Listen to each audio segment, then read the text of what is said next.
কায়েম করার আর এক অর্থ হলো নামাজের মধ্যে ওয়াজিব আছে, নামাজের মধ্যে ফরজ আছে, নামাজের মধ্যে সুন্নত আছে, সবগুলো বিধানগুলো পালন করার নাম হলো নামাজ কায়েম করা। সুবহানাল্লাহ। যেমন সাহাবায়ে কেরাম রাদিয়াল্লাহু তাআলা আনহুরা নামাজ কায়েম করছে কিভাবে মুসলমান। আজকে তো আপনি আমি নামাজ পড়ি, নামাজের মধ্যে দুনিয়াবি চিন্তা। কায়েম করার আর এক অর্থ হলো নামাজের মধ্যে ওয়াজিব আছে, নামাজের মধ্যে ফরজ আছে, নামাজের মধ্যে সুন্নত আছে, সবগুলো বিধানগুলো পালন করার নাম হলো নামাজ কায়েম করা। সুবহানাল্লাহ।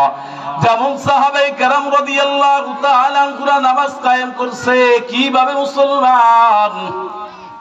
আজকে তো আপনি আমি নামাজ পড়ি, নামাজের মধ্যে দুনিয়াবি চিন্তা, নামাজের মধ্যে